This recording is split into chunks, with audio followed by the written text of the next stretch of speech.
In this video we show you how to connect our QRMax DOFR base plate or base mount to the F-Bracket. None of the holes in our standard QRMax base mount or our QRMax DOFR base mount bracket actually fit or line up with the holes in the F-Bracket. So in true QR4rigs fashion, we've made a support bracket that will actually work with the F-Bracket if it's mounted on either side. That's why you've got these mirrored holes here. Just hold them up to show you. It has got rounded corners, so you don't catch your leg on it when you're walking around your rig, because it does protrude, and it's also got embedded or recessed M6 nuts in the back, stainless nuts. It'll fit on this side or the other side using the appropriate holes.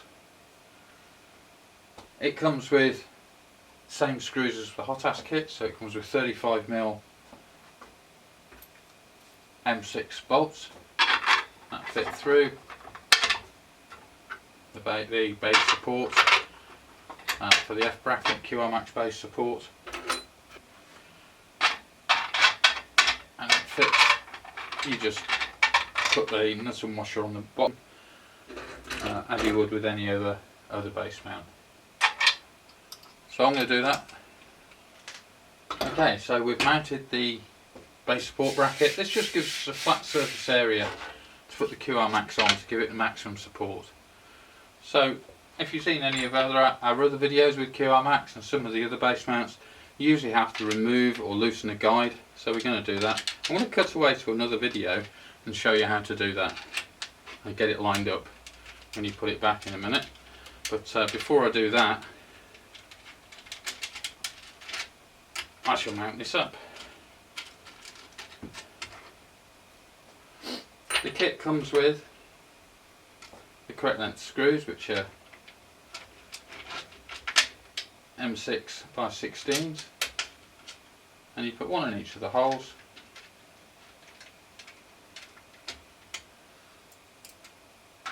They're 100mm centres, so you could actually fit a standard QRMax base mount on this base support bracket if you already have one and wanted to move your QRMax to a different position, say well this position.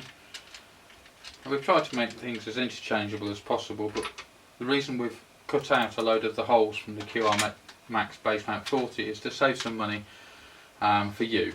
The less holes, the quicker it is to print, because you don't have to reinforce around each hole, and it's just a straight print.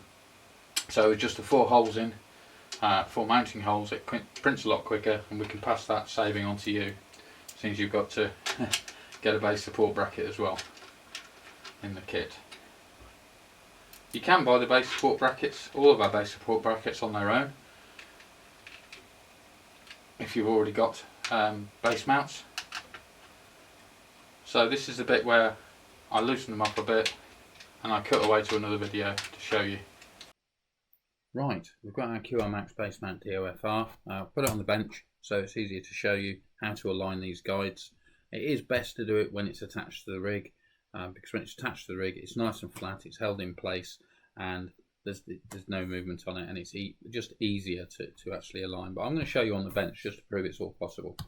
So what we've done, we've loosened this so we could actually mount our QRMax Base Mount DOFR onto our DOF Reality rig, onto the support base, and you've seen all that in the video, so I'm going to show you how to get the guides aligned. We haven't had to undo these 2 guides.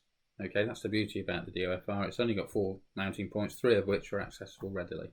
So we've had to loosen this guide, take these 2 screws out so we can pivot it out of the way and use that one.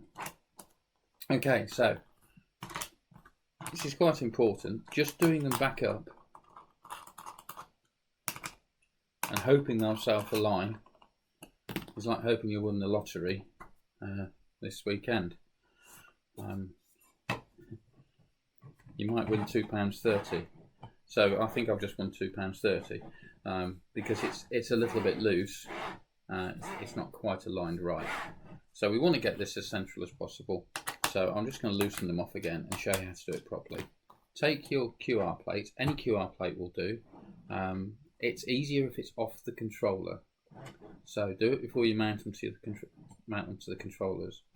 This has got like an alignment piece on this actual guide here, which interlocks with the part on the QR plate. So get it down as close as possible. Don't have to lock it in. It will go practically all the way without it being locked in. And then just release it, keeping a bit of pressure on it. Just release it a bit, just enough so that you can get to this guide. You can see it's moving around there. So what I'm going to do now is to stop it moving around. I'm going to put my thumb on it and pull this back, just to reveal the first Allen bolt. And this is an M4 or an 4mm Allen key. So I'm holding it in position. Got those two done. Third one in. Lovely bit of friction there. So that'll stop it flexing. Of course, there'll always be a bit of flex on these QR base mounts. The bigger they are, the more flex you get.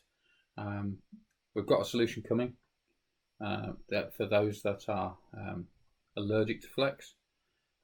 It will cost more, but for most people who just want to get their yoke on and off, who just want to put their wheel on and off, and aren't that sensitive to a tiny amount of flex, this is more than adequate if you align them correctly. So once it's all in place, you can get your controller and pop it on. That's it.